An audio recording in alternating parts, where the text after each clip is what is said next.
Ultimately, I don't understand a thing. I try to do the best I can. I know you try to do the same. We're just so bound to make mistakes. You could call it a disposition. I apologize for all your tears. I wish I could be different, but I'm still growing up into the one you can call your love. I don't know if I'll ever be enough.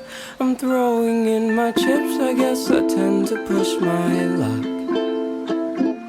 And ultimately I believe we'll be okay. It's so cliche to say these things, but repetition is a key. I think I'm better when I'm with you, but I worry when you're gone. I think I need to learn to love myself. I must learn to be strong. So for now we'll say goodbye.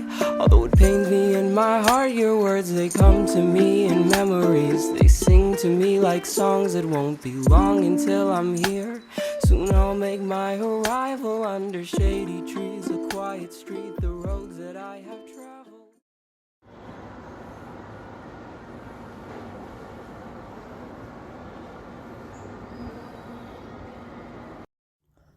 Un roce accidental. Mis ojos se perdieron. Un choque de labios. Ya solo veo con mis recuerdos. Tiernamente juntar mis miedos más secretos. Hacer un pico. Absorber este romance de vida. La película que vivía. Inclinar la cabeza a un lado. Se desgarró la pantalla. Acariciar la oreja. Acomodar su cabello. Fuego. Acariciar los cachetes. Hay demasiado fuego en el mundo real. Tomarlo con la mano. Todos desangrándose mientras vemos las imágenes arder. Su nariz. Hay quienes en vano, sus orejas, con puras lágrimas, sus tratan de apagar las llamas. Sus pestañas. Otros más imbéciles piensan que con su risa lo lograrán. Y aquellos a quienes amas son a los que primero ves desaparecer, llenándose de llagas, quemándose en el cielo. Mis ojos se perdieron de entrar, y mis oídos decidieron, y ahí dentro, no escuchar a nadie. Ya no queda nada más. Mi lengua cansada ya no habla de nada. Los ojos se cierran, escribieron una inmunda payasada. Las narices chocan. De nada sirve. Y los labios se conocen. Si no serví para alegrarte a ti. La saliva se hace una. De nada serví. Y la química no pude hacerte sonreír. Mi tiempo se agotó. Algo así. Y mis planes no pude cumplir. Reacciona como un fuego. Todo ese futuro imaginado. El mundo desaparece. Que hacerlo a un lado. Junto con la gravedad. Te extraño. Y lo todo que seguirá es tan raro. Estará por verse. ¿Cómo que ya no podré tenerte aquí a mi lado? Los labios de ella. No me digas, por favor, que todo ha sido en vano. Sácame de aquí. Si todo es un sueño, ya no quiero dormir. Si todo fue real, ya no ocupo vivir. Pero era tan me he enamorado y es tan tarde. Tantos besos robados. Eran besos que pude darte y no te he dado. Besos tiernos. Tanto arte. No importaba que no te he enseñado. Cuánto intentáramos. Tantas hacerlos pasionales. Que no he recitado. No podíamos evitar ser amor puro. Y te vi partir. Nunca voy a olvidar ese primer beso nuestro. El que me llenó de amor y esperanza. Tu beso que sabía a sangre de rosa roja. Tu beso que nunca se fue de mi boca. Bienvenidos a este su programa favorito. Una vez más, aquí en Tercera llamada. Excelente. Esto la gente no lo puede saber, ¿no? La gente que lo escucha en Spotify. Pero ya en YouTube estamos agarrando un nuevo experimento, ¿no? Sí. Está loco porque antes, pues tú escuchabas y no sabías quién eran los guapos hombres que estaban detrás de todo, ¿no? Ajá. Los que operaban esta maquinaria. Dicen, ¿de quién es esa voz tan varonil? Tan varonil que hablamos así, ¿no? Hoy vamos a hablar de recomendaciones. Sobre todo las voces varoniles. Entonces, pues la gente se imaginaba como que éramos hombres guapísimos. Unos señorones. Unos señorones. Y pues aquí estamos demostrándolo. Sí.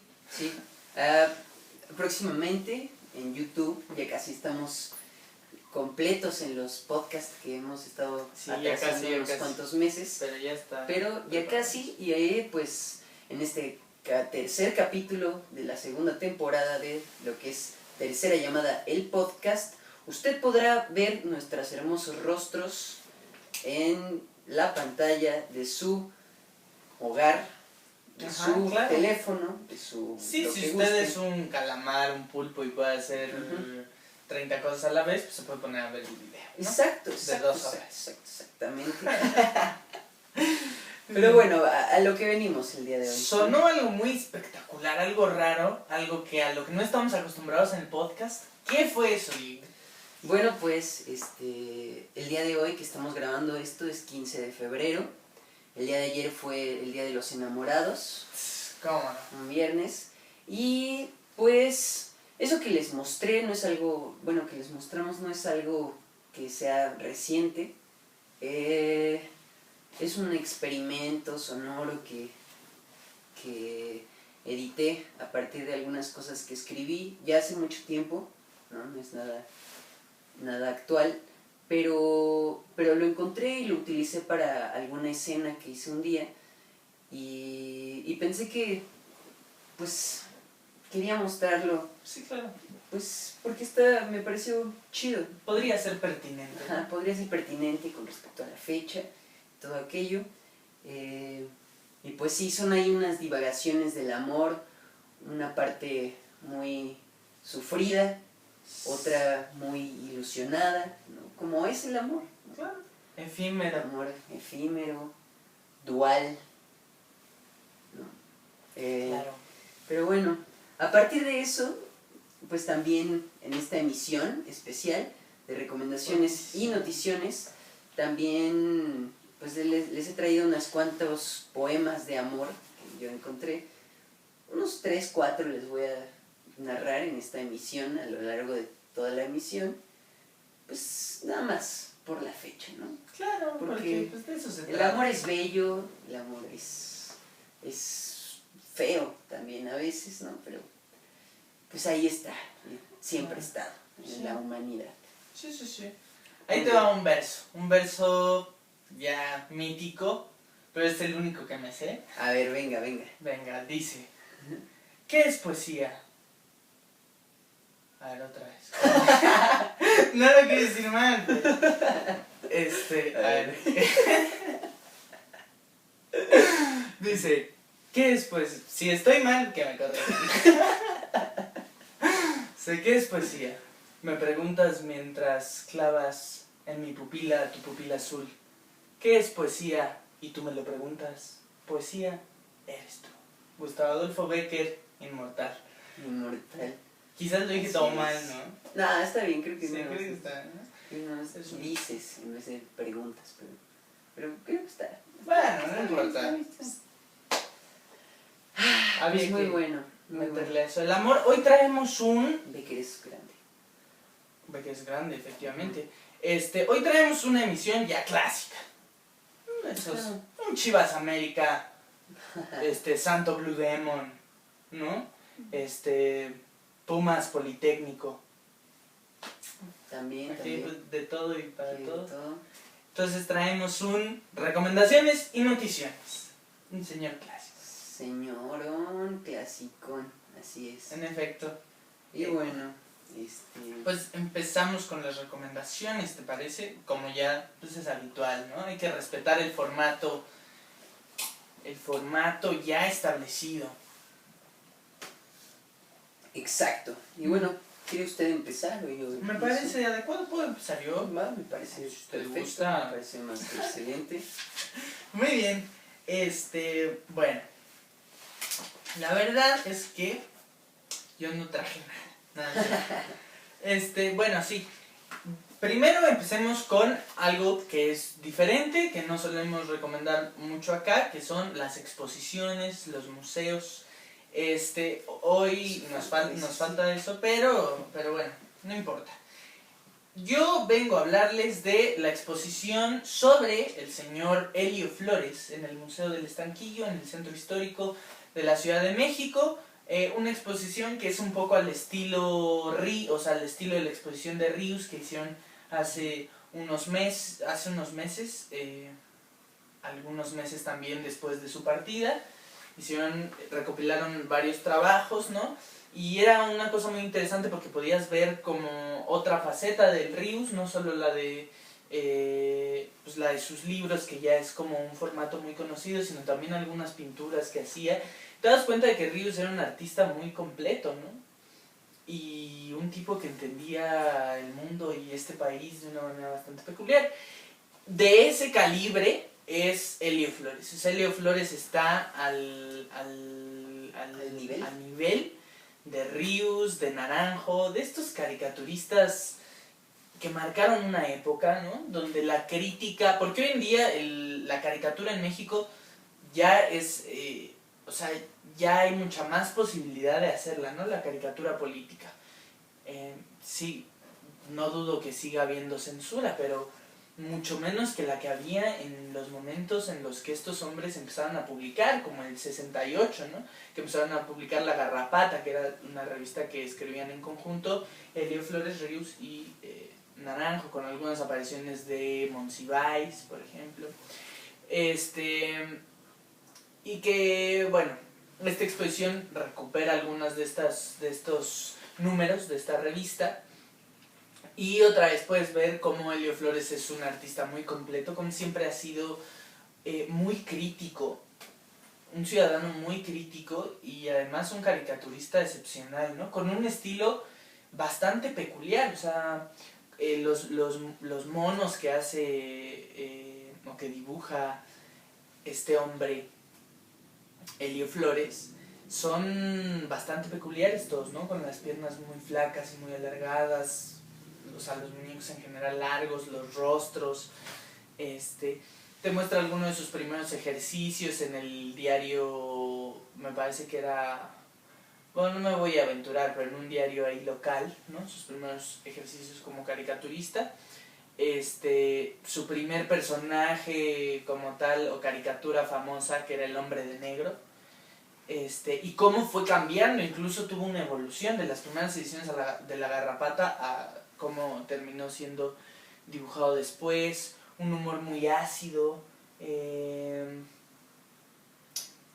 y además muy peculiar. Creo que sí hay que entender los contextos para ir a ver esta exposición. Por ejemplo, hay muchos que se refieren a la Guerra Fría y a momentos de la Guerra Fría muy concretos, o de movilizaciones en Latinoamérica, que no terminé de entender, ¿no? O sea, sí tienes que estar como llevar cierta información. Sí, me gustó mucho porque en algún momento es como un repaso de la vida política en México, por lo menos de los 80s para acá, quisiera decir, ¿no? ¿No hay como de estas que le ponen a los museos donde explican así en web? No, había, o sea, porque el Fisgón, que es otro caricaturista, también muy recomendable, y le hizo una entrevista. Entonces, en vez de poner, o sea, al principio solo ponen una descripción que hace el Fisgón de Elio Flores, del trabajo de Elio Flores, del soberbio trabajo de Elio Flores, y después ponen fragmentos de esta entrevista que él hizo, de lo que dice Elio Flores sobre su obra, pero nunca como tal de a qué se refiere el cartón. Histórico, okay. Sí, y algunos por el título te puedes guiar, pero en otros Elio Flores dice que pues, muchos cartones y muchas ilustraciones no necesitan títulos para que sean entendidas, ¿no? Pero este es cartón político, o sea, del que ustedes ven semana con semana en los periódicos, ¿no? Entonces se refieren a momentos políticos muy concretos. Pero también te puedes enterar de cómo los vicios de la política en México no han cambiado mucho desde aquel entonces a la actualidad, o sea, de los 90s a día de hoy. Y bueno, también puedes ver cómo va cambiando el estilo, cómo va creciendo como artista. Y la verdad es que a mí en lo particular, incluso antes de ver esta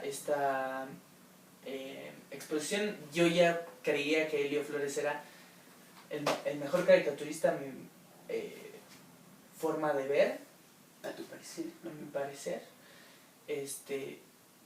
en la actualidad. Y es un monumento vivo el señor, o sea, es un privilegio poder ver todavía sus cartones en el Universal y darse cuenta que sigue teniendo una crítica muy acertada siempre. Y esta exposición es bastante recomendable. Hay dos más, por ejemplo, sobre Bueno, ahí hay una biblioteca donde están también las cenizas de Carlos Monsiváis. Por si quieren meterse ahí a la biblioteca, hay una exposición de las formas de vestirse, la moda, la cultura en el Porfiriato, o en ese periodo de tiempo. Y bueno, y el Estanquillo siempre hay muy buenas exposiciones, y ahora es como la segunda parte de esta exposición que se le hizo al maestro Ríos.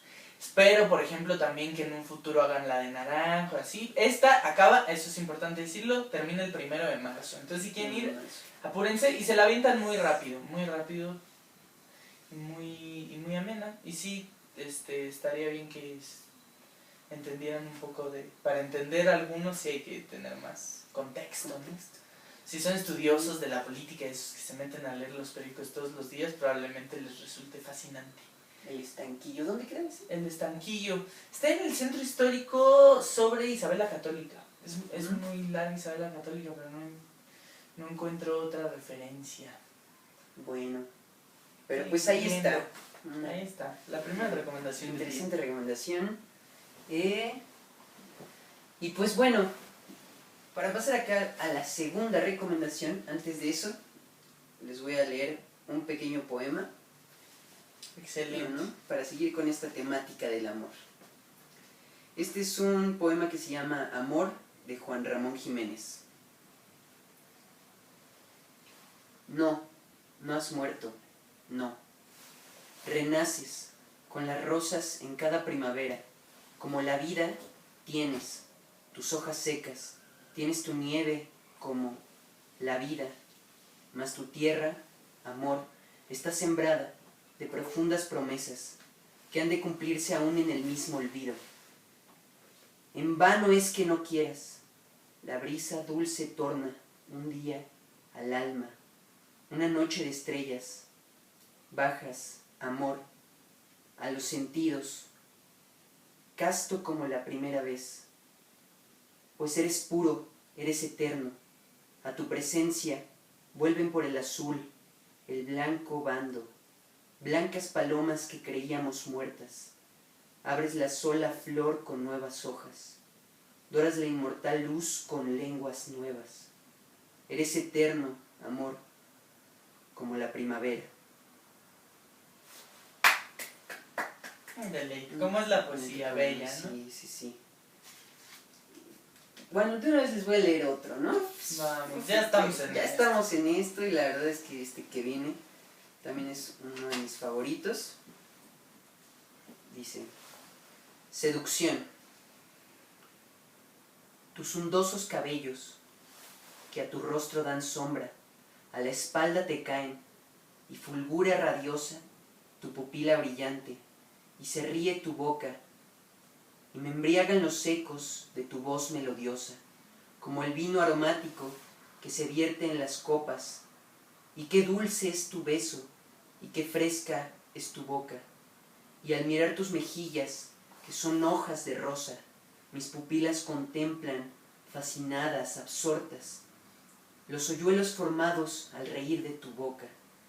Y si alguno te acusa de tirana imperiosa, es un hombre inconstante, cuya fe, cual la onda, si se pierde no vale el reír de tu boca. Y tu beso dulcísimo, cual la flor tiene aroma, el perfume del cáliz con que embriaga la rosa, y las almas seduces al besar de tu boca. Tus traiciones olvido, es tu faz tan hermosa, cuando dices mirándome, mis pecados perdona. Y se ríen tus ojos, como ríe tu boca. Mis amigos te llaman desleal, veleidosa, mas no hay otra tan bella, toda el alma me roban, tus pupilas negrísimas y el reír de tu boca. Kushal Khan. Ahí estamos de nuevo. Sí. Qué bonito, ¿no? Qué bonito. Qué bonito es el amor. Es el amor. Sí, ya. cada quien podrá interpretarlo, ¿no? Claro, y qué mejor que regalarle versos a nuestra audiencia. Así es. Muy bien. Pero bueno, ahora me toca ir a mí con la recomendación del día de hoy, que va a ir un poco fuera de todo este contexto amoroso, tal vez, ¿no? Pero... Yo no traje nada amoroso. Es Ahí verdad. se me ocurrió lo de Becker, así como... Sí, se está poniendo romántico. Ah, bueno, yo sí soy fiel creyente. Ya, yo también. Pero bueno. ¿Qué pasó? Ah. Yo también. Es verdad, es verdad. Algo acaba de suceder aquí. No me des cuenta. No sé. Vamos a pararlo.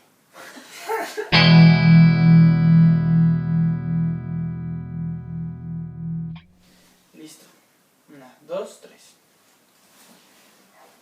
Pues sí, tienes razón. Excelente,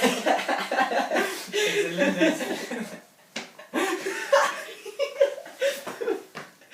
Es que la audiencia no sabe lo que acaba de pasar. No, pero así se va a quedar. Tuvimos un problema con el audio y le quisimos dar continuidad. Oh, bueno.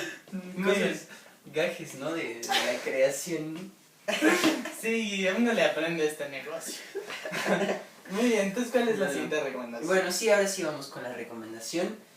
Que pues los antaños de este podcast, Ajá. los más fieles seguidores que están desde los inicios de este podcast, recordarán que en el lejano tercer capítulo o algo así, no recuerdo, uno de los primeros, hablé ya de BoJack Horseman, de la serie televisiva, producción de Netflix, que ya llevan años transmitiéndose y pues que en enero llegó a su final, a su segunda parte de la última temporada, que nos había dejado intensos, ¿no? Nos había dejado con el ¿qué pasará? Aquí parece que BoJack por fin iba a tener su vida.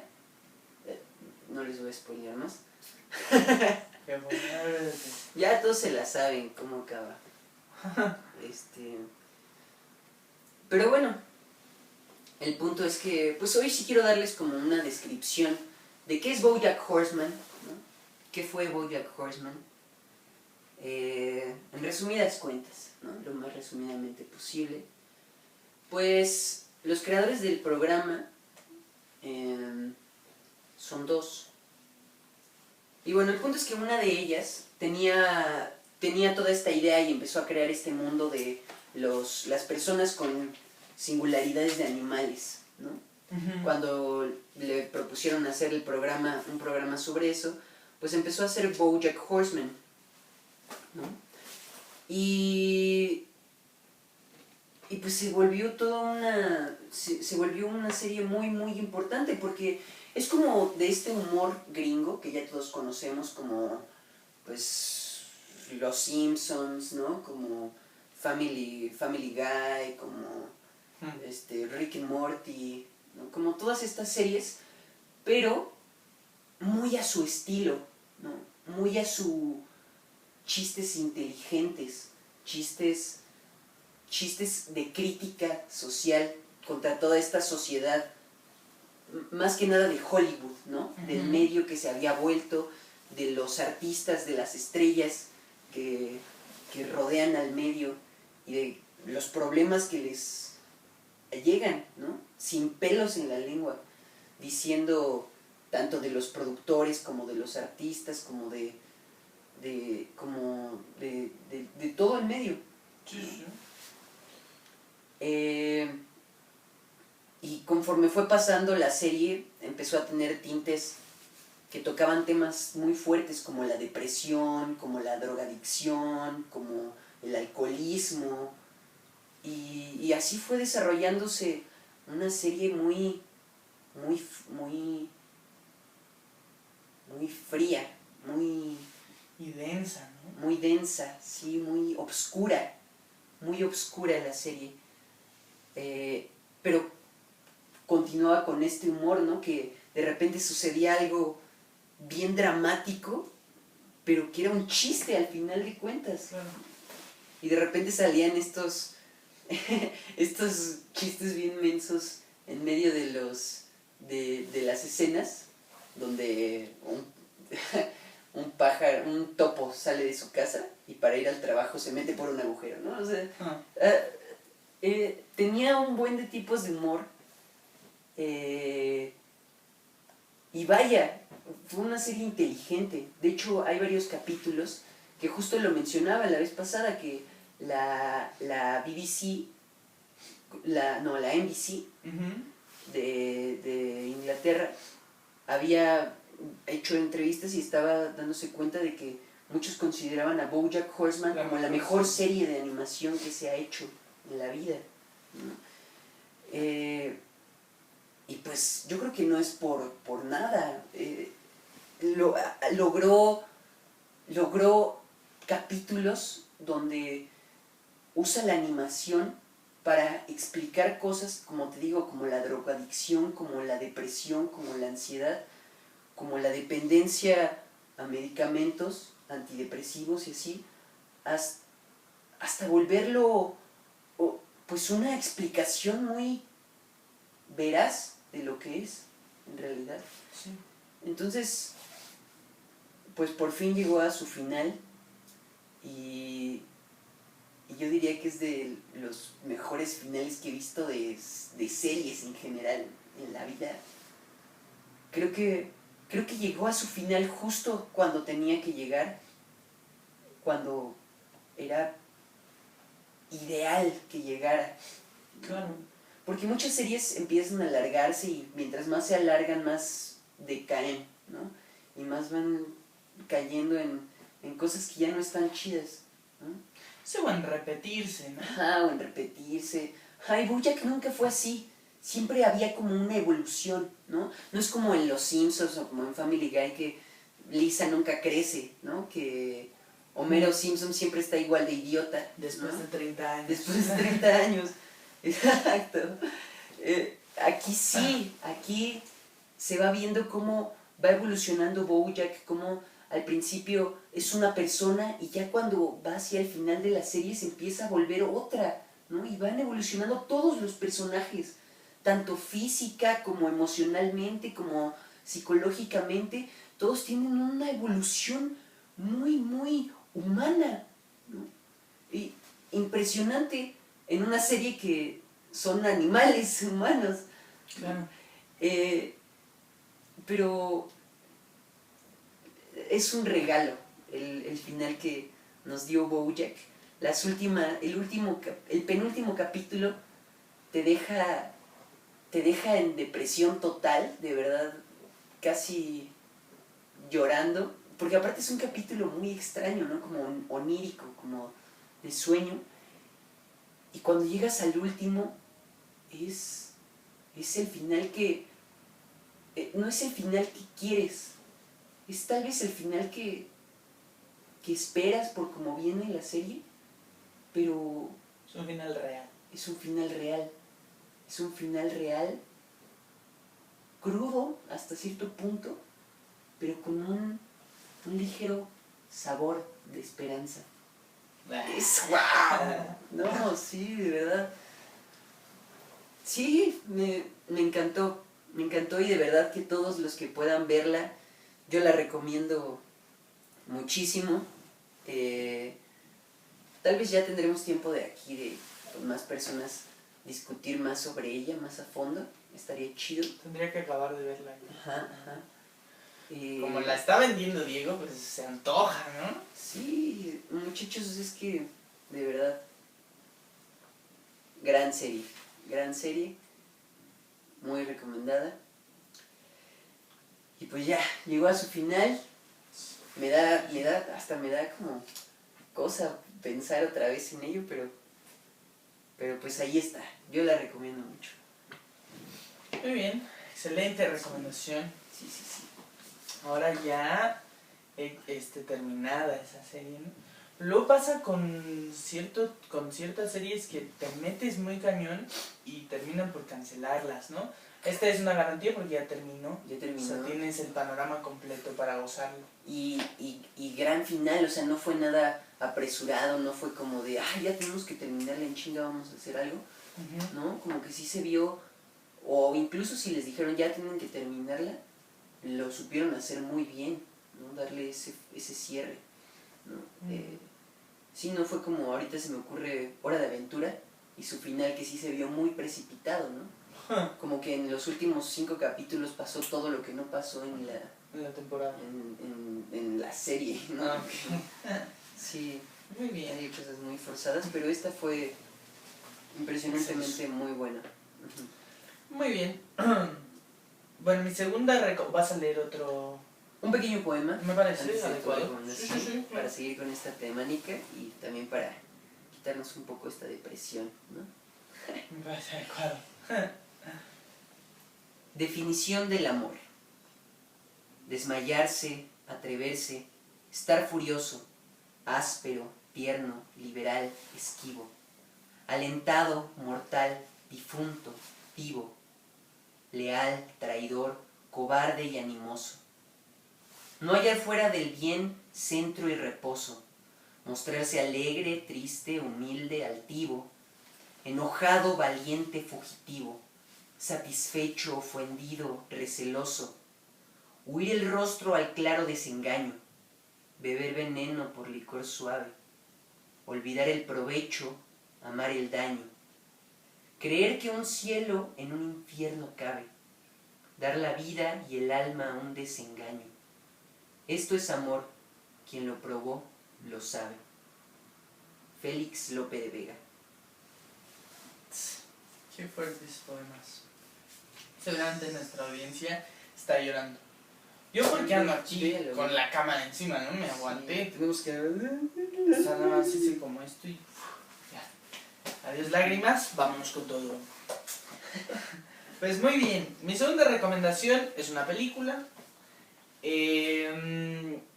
Quizás uno de mis directores mexicanos favoritos. Que estoy descubriendo más y más, es como la misión que he agarrado últimamente. Es sorprendente cómo, o sea, cuando hablamos de directores mexicanos, ¿en quién pensamos? En Iñárritu, en Guillermo del Toro, en Cuarón, ¿no? En estos que han sido reconocidos internacionalmente. Curiosamente, con Luis Estrada no pasa eso. Es como un director de cuidado, porque dice cosas de cuidado en sus películas, ¿no? Entonces, pero me parece que él tiene la capacidad de hacer un cine muy profundo y muy crítico, otra vez muy crítico. Y tiene esta trilogía que refleja los problemas de este país, ¿no? Un lugar maravilloso, con Damián Alcázar. El infierno, que ya hablamos de ella aquí, con Damián Alcázar. Y la que estoy recomendando el día de hoy, La Ley de Herodes, con Damián Alcázar. Damián Alcázar es el tipo ideal para hacer esta clase de papeles. Y bueno, precisamente el infierno hablaba del narcotráfico como problema social y cultural en México, pero también esta de La Ley de Herodes habla de la corrupción, ¿no? Pero no solo es esta trilogía, también tiene, por ejemplo, la famosísima La Dictadura Perfecta, con Damián Alcázar. Que también es una muy buena película, ¿no? Esta de La Ley de Herodes habla sobre una máxima en el mundo, ¿no? Pero en México se le hace mucha referencia a esta frase, que es el poder corrompe. Y pues nos habla de este hombre que le están dando un puesto como presidente municipal. En un municipio pues de escasos recursos, ¿no? En el que se puede hacer muy poca inversión. El anterior presidente municipal se lo robó todo y lo terminaron por linchar los mismos habitantes del pueblo. Entonces como un lugar extraño, ¿no? Y en el que es difícil hacer política. Esta historia se desenvuelve en el sexenio de Miguel Alemán. Si volteamos a este sexenio, es de estas ya tan conocidas promesas en México de modernidad, ¿no? Lo vimos con Porfirio Díaz, con Miguel Alemán, más recientemente en este periodo neoliberal que empezó con Miguel de la Madrid, Salinas, y bueno, ya después Cedillo, bueno, y todos los que le siguieron, ¿no? Fox, Calderón y Peña. Hasta nuestro señor presidente. Entonces es una de estas pruebas de modernidad y pues es un poco como el lema que tiene todo el partido, el Partido Revolucionario Institucional, que eso también es valioso, o sea, o sea, era el PRI, así lo referencia en la película, es el PRI, tal cual. Wow.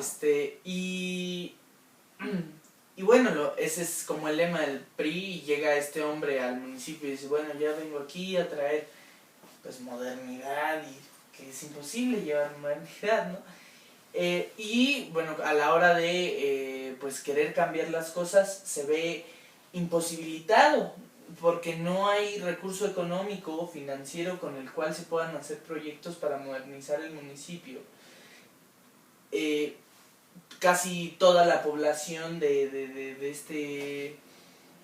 este lugar no habla español, solo se puede comunicar con el secretario, con un doctor que es opositor del PRI, con el sacerdote y con la que es dueña de un prostíbulo y bueno, taberna, ¿no? También. Y con un señor de la taberna, entre otros personajes que son pues que no tienen la misma relevancia.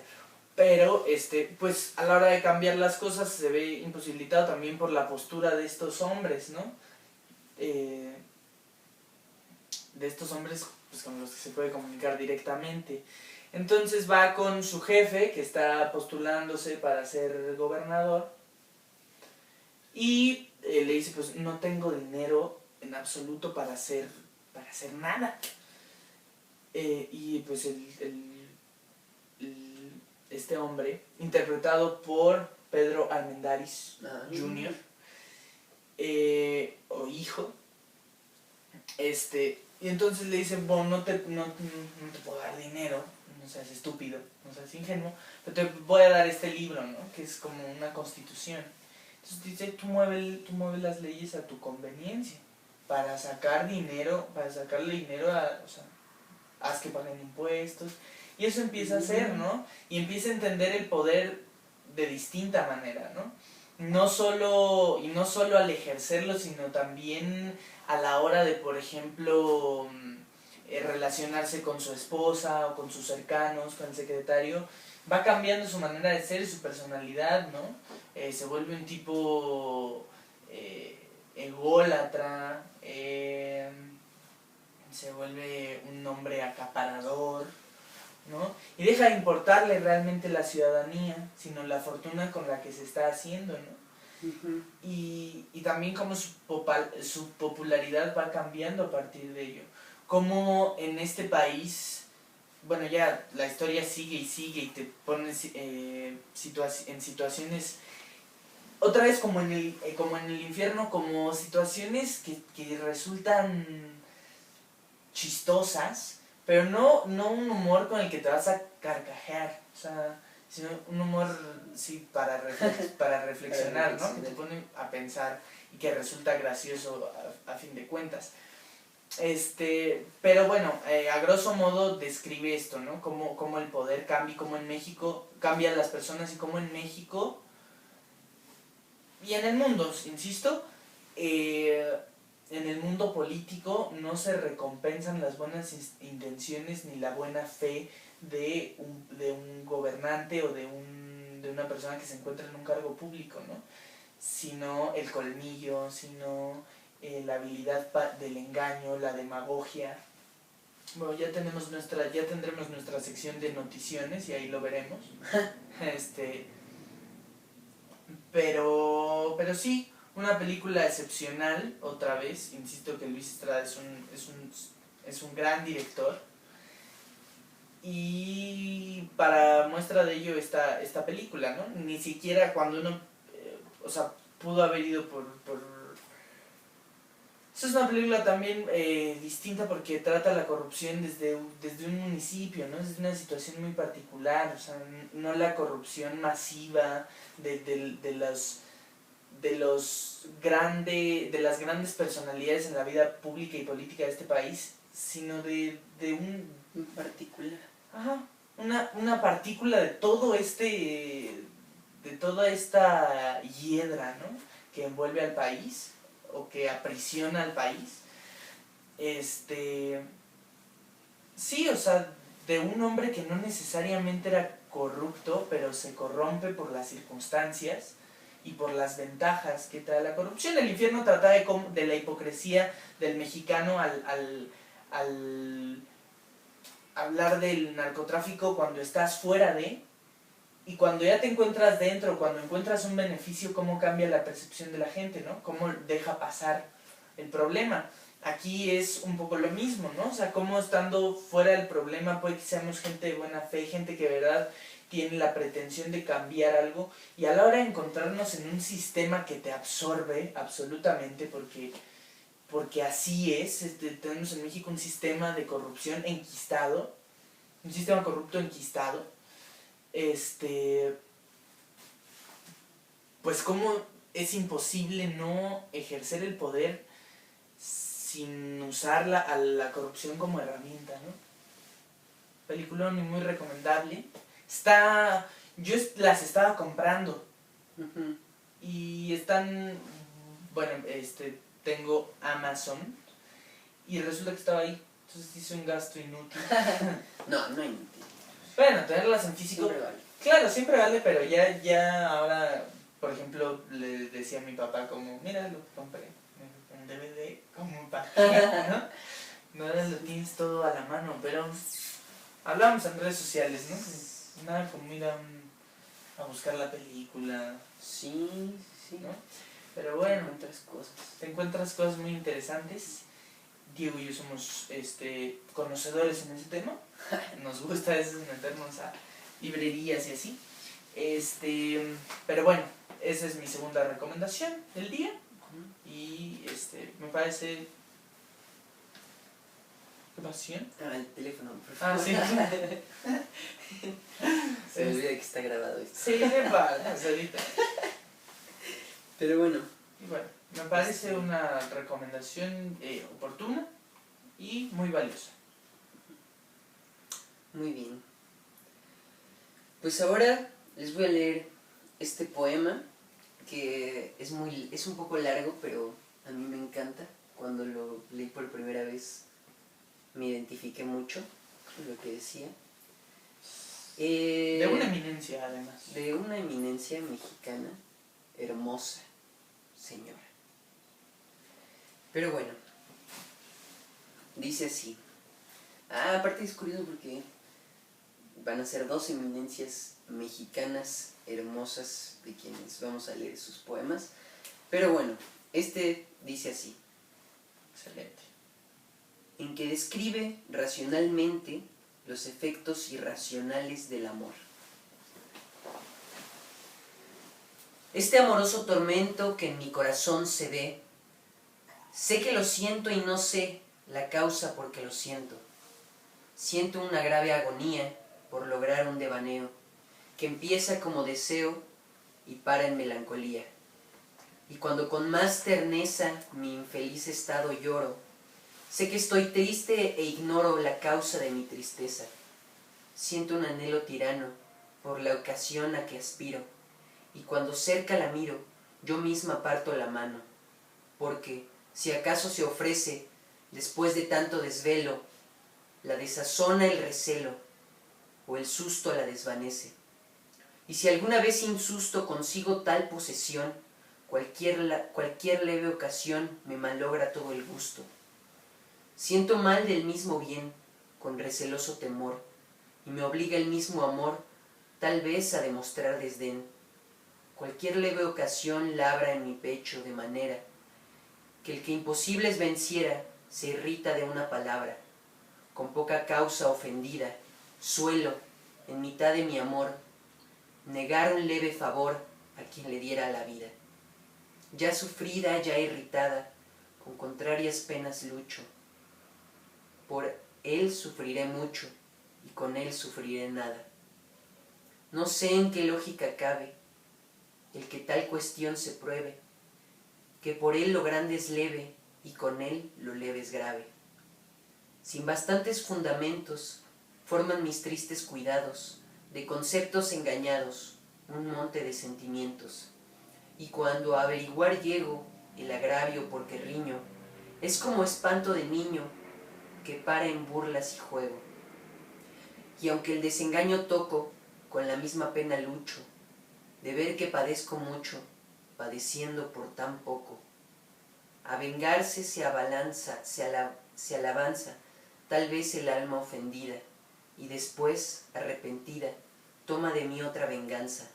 Si al desdén satisfago, es con tal ambiguo error, que yo pienso que es rigor, y se remata en halago.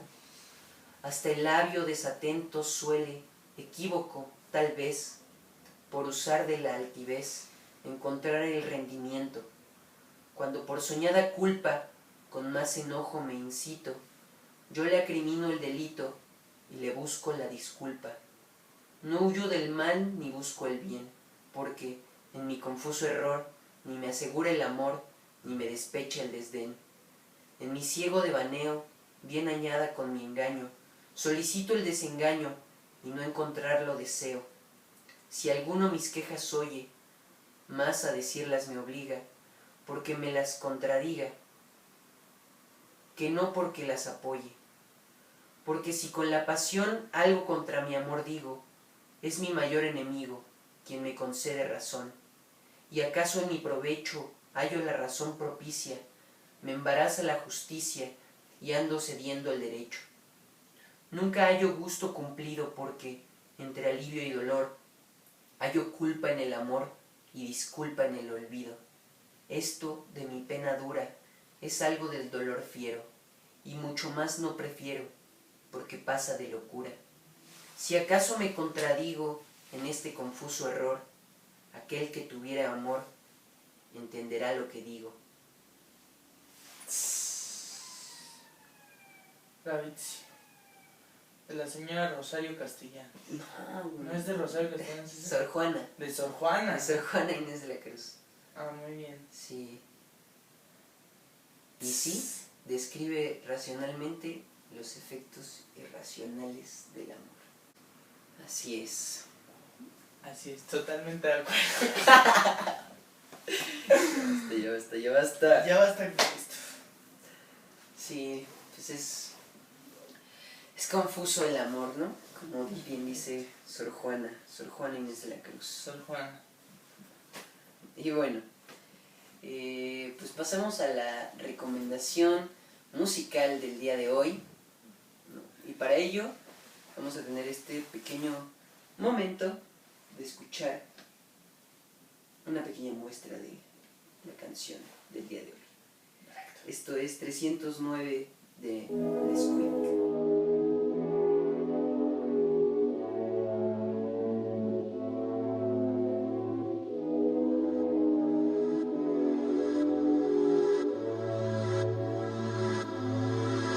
Desde que te fuiste, nada es igual y nunca estaba así de triste. Agarrar tu mano, amor, es lo mejor que existe. Desde hace rato ya no sé qué hay de mí ya. Y te extraño tanto, cada noche sin tu voz a mí me causa llanto. Tu sonrisa es lo que me hace sonreír a diario. El café sabe más rico contigo a mi lado. A mi lado. No soy quien soy sin tu amor, tu amor. Otra vez seguimos con el amor, ¿no?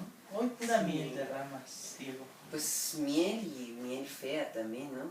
Claro, Pues sí, pues todo lo que conlleva el amor. Pero sí, es una canción que descubrí así por casualidad de repente en un hilo de Twitter. Y es muy, muy reciente todo esto, ¿no? El 31 de enero salió el EP de este chavo que se llama, bueno, que su nombre artístico es Nesquik, pero no lo van a encontrar como Nesquik la marca, ¿no? Es NSQK, ¿no? En Spotify, en YouTube, NSQK, Nesquik. Y me pareció muy, muy chido, ¿no? Porque de repente sentí que iba a ser así como una rola de reggaetón, ¿no? Tal vez por la voz. Por la voz, del, es un del poco. chavo. Pero tiene una letra muy, muy bonita, ¿no? Y pues está muy chido cómo mezcla esta onda como electrónica con algo como más sentimentalón, ¿no? Siento como un poco, pues tipo Bratty, tipo Ed Maverick, ¿no? Creo que le llaman bedroom pop. Pero pues me gustó mucho y es algo muy, muy independiente, ¿no? Es un colectivo que se llama No Pedí Permiso, o 908, que es un sello discográfico independiente que los mismos chavos estos que quieren hacer su música lo armaron para apoyar a toda la banda que quiere sacar discos y está muy chido, ¿no? Órale, qué padre. Sí, y todo el álbum está así de chido, ¿no? Se llama Botánica el álbum. Y pues se los vengo recomendando, son mexicanos, son de Monterrey y pues muy chido. Excelente. Poco que decir porque poco hay. Muy bien. Pero ahí. Una recomendación además pertinente dada su pues su origen, ¿no? Su origen. Dado su origen. Sí. Que es un EP, o sea, ¿cuántas rolas tendrá? Como Un EP tiene 6. Sí, ¿6? 6 rolas. 6 rolas. Muy bien. Mi tercera recomendación y última para cerrar mi participación en este programa, bueno, en esta sección del capítulo, es una película pues, que ya ha sido muy mencionada, ¿no? Que se llama Jojo Rabbit. Ahora con esto de los Óscares, quizás todavía Notición. más. Notición, los Óscares sucedieron. Sí, pues esta era una de las películas fuertes, ¿no? Jojo Rabbit. Y bueno, básicamente es una película que nos pone en un plano infantil un evento tan terrible como lo fue la Segunda Guerra Mundial. Un evento, bueno, las dos primeras guerras mundiales, pero sobre todo la segunda, es un evento histórico que sigue motivando nuevas producciones, ¿no? Tanto literarias, en el cine se ha marcado mucho, ¿no? Cómo sigue habiendo material que le hace referencia a este hecho. Así de trascendental fue, así importante fue en nuestra historia de la humanidad, como humanidad. Y bueno, pues como ya dije, la primera mitad de la película es muy divertida. La fui a ver con mi novia, la mismísima Selene. Le mandamos un saludo este 15 de febrero. Y me decía que a ella le parecía que el humor era bastante simple, ¿no? O sea, que eso no le había agradado tanto. Pero yo creo que es parte de la magia, ¿no? O sea, es como un humor infantil. El humor de un niño de 10 años.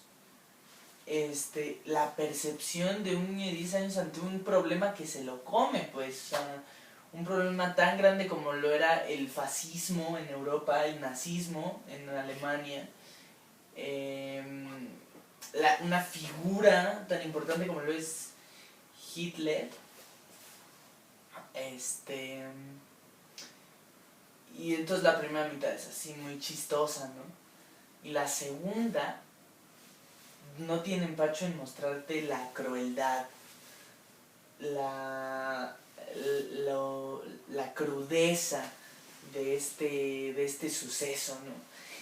Y chale, es que cómo no spoilearla, man.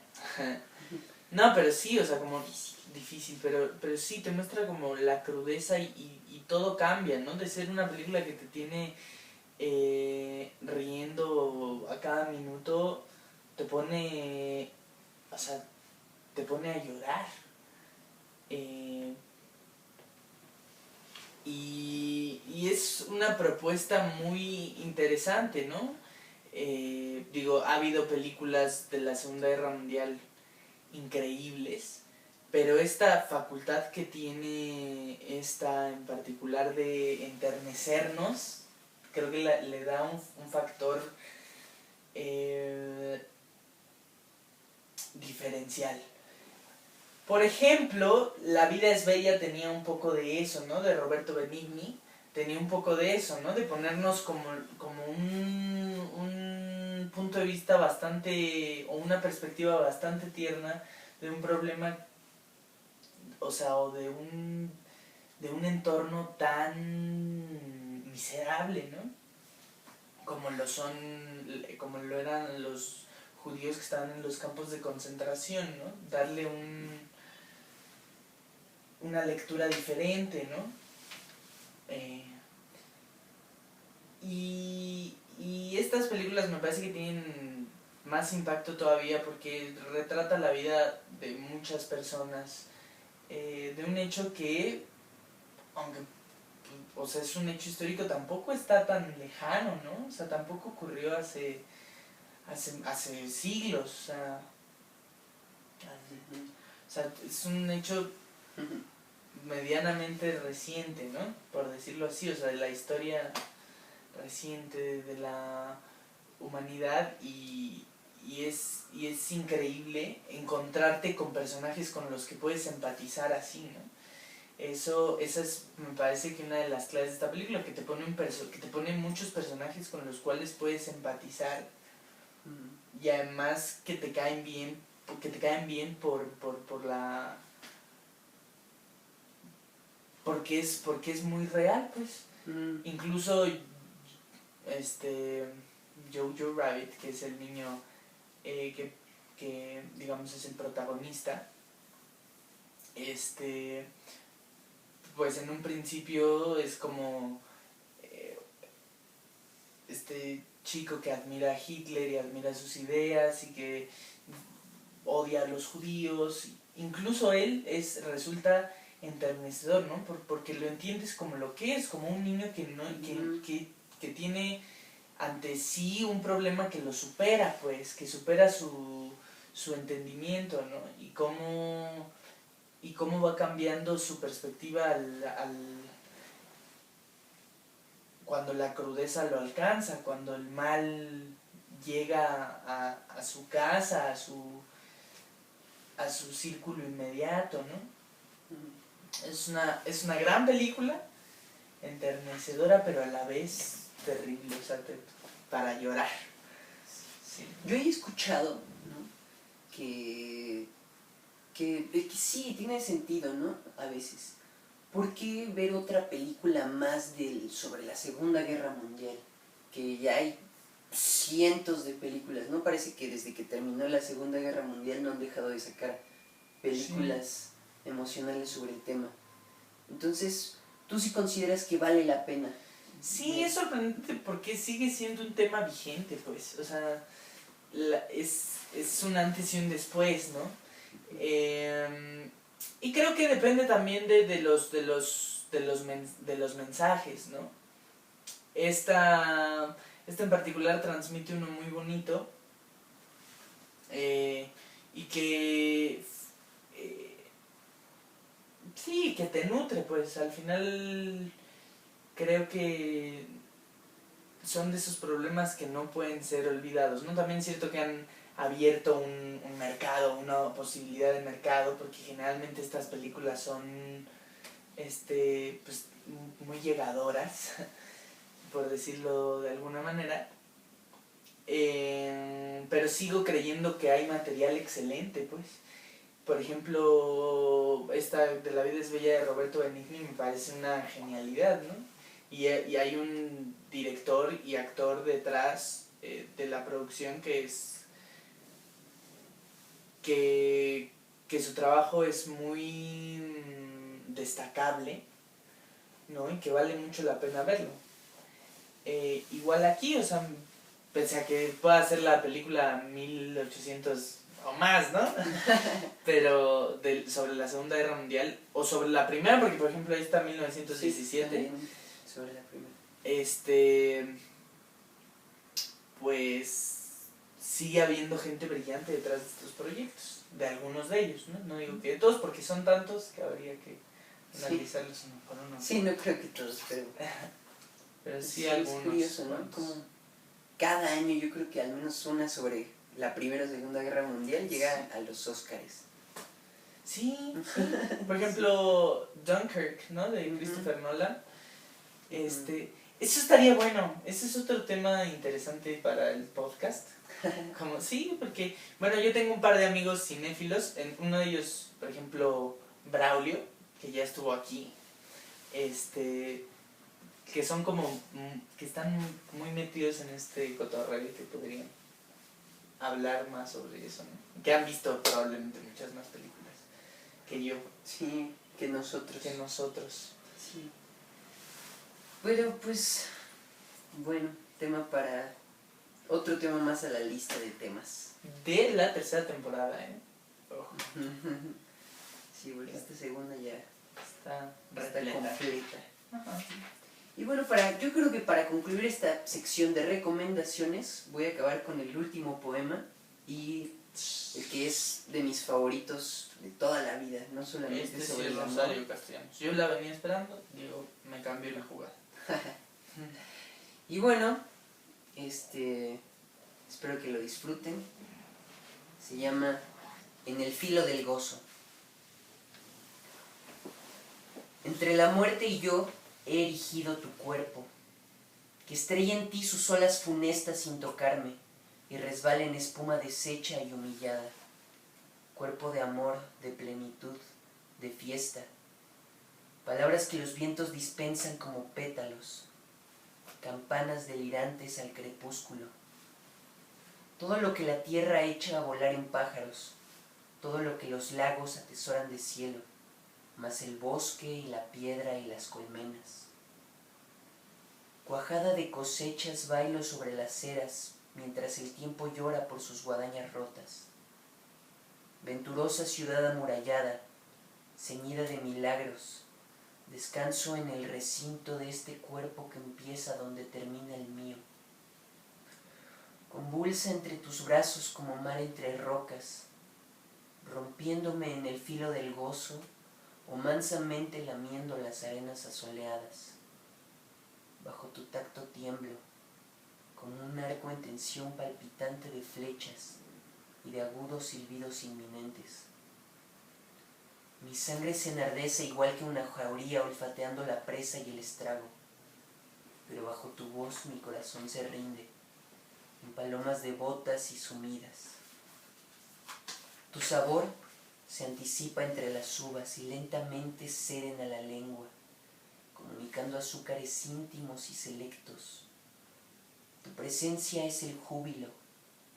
Cuando partes, arrasas jardines y transformas la feliz somnolencia de la tórtola en una fiera expectación de galgos.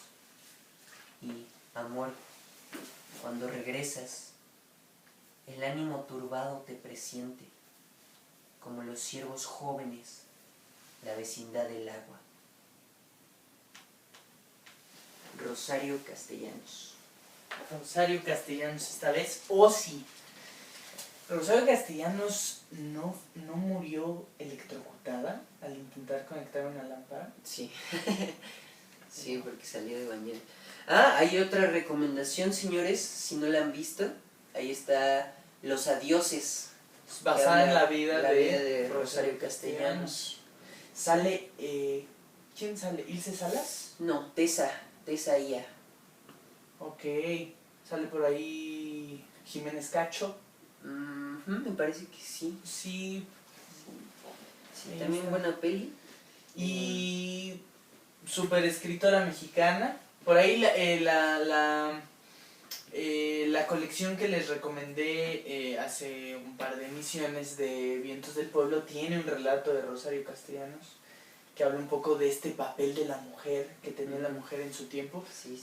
Y bueno, sí, una escritora soberbia. A mí me encanta su poesía. Y esta, cuando la escuché, es de las mejores que... Bueno, no sé tanto así como de lírica ni nada de reglas, pero... Sí, Pero como ser humano, te llegó. me llegó. Sorprendente. Es que aparte las imágenes que tiene, ¿sabes? Bajo tu tacto tiemblo como un arco en tensión palpitante de flechas y de agudos silbidos inminentes.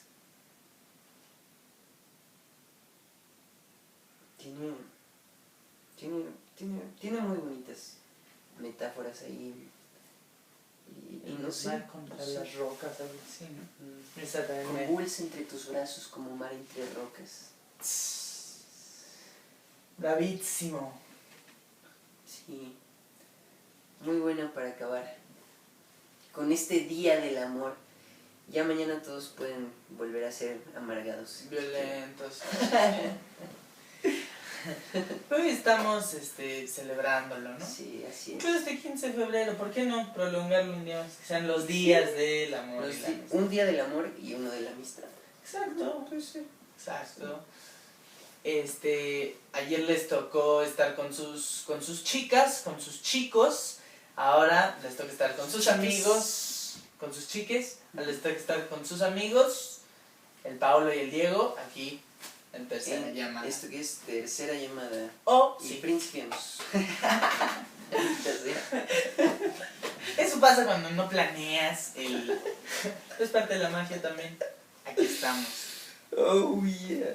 Bueno, muy bien, eso es todo por recomendaciones. Eso es todo por recomendaciones y pasamos ahora a la siguiente sección, que es una sorpresa. Es una sorpresa. Nunca se había hecho inédito. Aquí estamos, la magia de la edición. Wow. ¿En qué momento, no? ¿Qué sucedió? ¿Qué sucedió? ¿Qué pasó? Órale.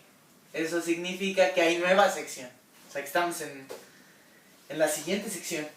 La siguiente sección que es, como ya escucharon, noticiones. Noticiones, también en YouTube. ¿La estamos innovando? Sí. Cosa que en los medios tradicionales no se hace. No se cortinillas. Nos faltan cortinillas. Muy bien, noticiones. Empezamos, ¿te parece, con los Óscares? Los señores Óscares. Señores, sucedió lo que... La noticia más importante, que más felicidad dio al cinéfilo mexicano. Y curiosamente es que en los premios gringos ganó la película coreana. Eso es. Un aplauso para Parásitos. Que Diego había recomendado. O sea, todos los de la academia estaban escuchando esto y dijeron, hay que votar por los Óscares. Exacto. Y es que es muy curioso, ¿sabes? Nadie se lo esperaba, justo porque el año pasado Roma estaba con que iba a romperla, iba a ser la primera película extranjera en ganar el Oscar. ¿Ganó Green Book? No recuerdo cuál ganó el año pasado, pero no ganó Roma. Eso es una realidad. Y ahora sí ganó Parásitos, ¿no? Y que pregúntame, ¿se lo merecía? Claro que sí. Por supuesto que se lo merecía. Yo creo que Roma también se merecía el Oscar, ¿no? Pero pues son los premios de la academia, son unos premios creados desde un principio para complacer a la comunidad gringa, ¿no? Claro. No se trata de algo más. O sea, nos vamos a ver como muy clichés, pero habría que decir esto de, ay, los Oscars son muy comerciales, siempre ganan lo comercial, ¿no? Podría decirse. Pero ahora dieron una propuesta, la academia dio una propuesta diferente. Sí. Que bueno, que en realidad los Oscars ahora sí, sin presentador, sin show, pues estuvieron muy aburridos, ¿no? Sí. Así como que la presentación de premios. Sí, quisieron meter como un par de momentos ahí humorísticos como para... Bueno, a mí, por ejemplo, lo de Cats me pareció bastante chistoso. Que salieron precisamente a presentar lo de efectos especiales, ¿no? Y dijeron, nosotros lo sabemos, los efectos especiales son importantes, ¿no?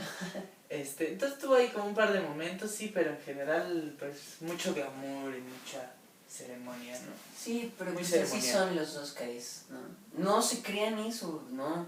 Sí, porque lo dicen los Oscars no es que sea la mejor película, no significa que sea el mejor actor, ni el mejor director, ni nada. Claro. No, es un premio para complacer la industria cinematográfica gringa. A la industria, lo has dicho perfectamente, ¿no? Y además, bueno, por si no lo saben, o sea, para que una película sea nominada, me parece, por ejemplo, en efectos especiales, los que son del gremio de efectos especiales nominan a las personas, pero ya a la hora de elegir quién va a ganar, ya elige todos los miembros de la academia. En esa academia tenemos gente como Eugenio Derbez, Sí. Jaime Camil, sí, ¿no? Es una academia muy extensa.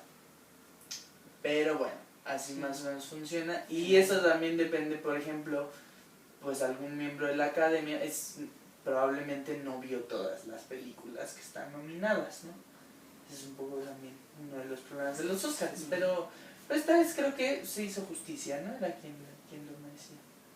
Esta vez sí, ganó la mejor película y la mejor película extranjera. Y el mejor director, porque también se lo llevó, ¿no? Muy bien.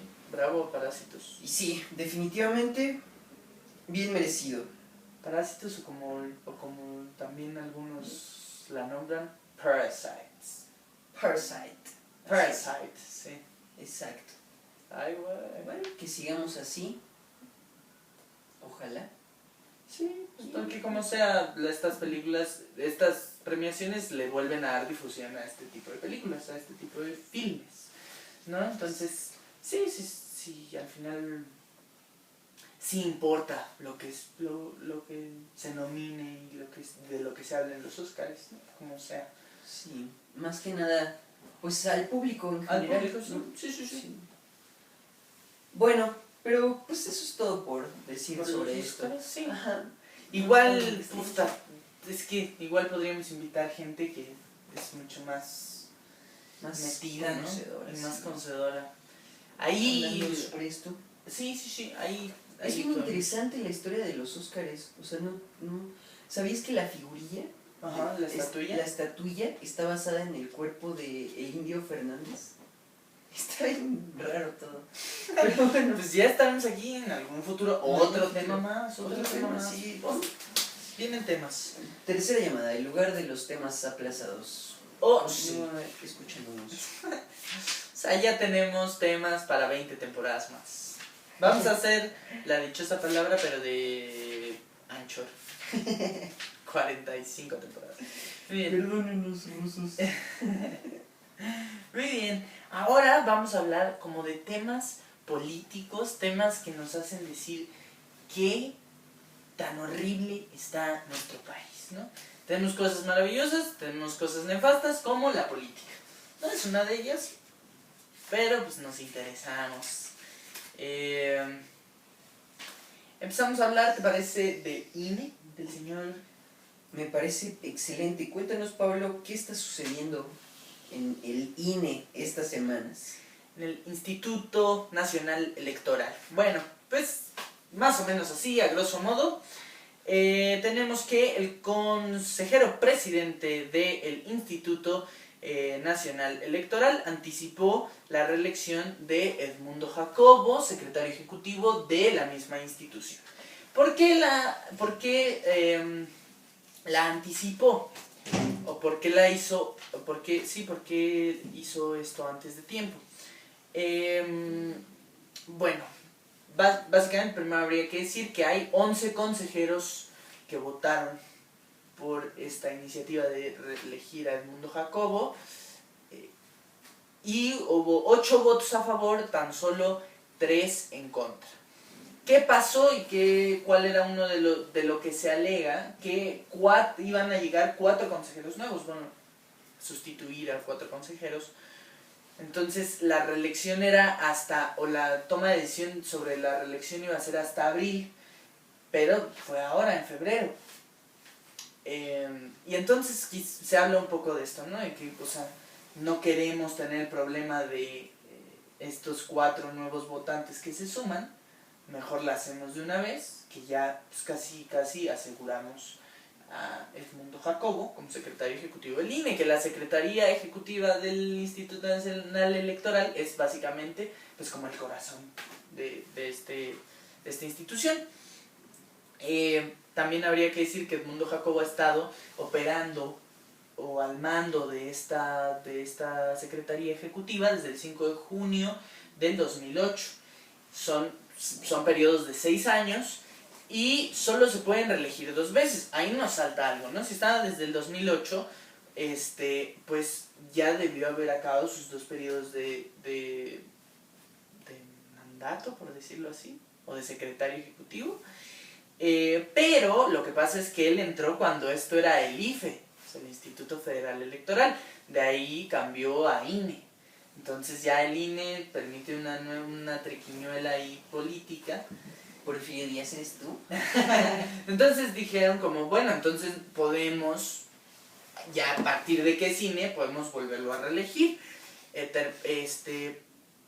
Entonces más o menos quisieron madrugar a estos 4 consejeros que venían y rápido, ¿no? Por eso se alega que todo fue legal. Es decir, fue un proceso legal. Controversial, pero legal al final. Pero ¿cómo se usan las leyes en México? Ese es el problema, ¿no? A conveniencia.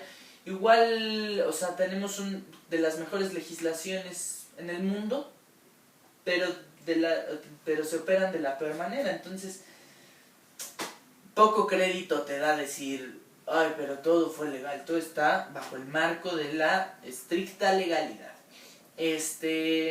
Entonces no hubo contrastes no hubo contrastes para tomar esta decisión, ni tampoco hubo fuerza democrática. No hay circulación de élites. ¿Por qué hablan porque ahora estaba viendo de estos famosos programas como La Hora de Opinar con Leo Zuckerman en Foro TV, y hablan como de eficacia operativa, ¿no? Pero Edmundo Jacobo lo ha hecho muy bien, ¿no? Y eso nos tiene que dejar tranquilos.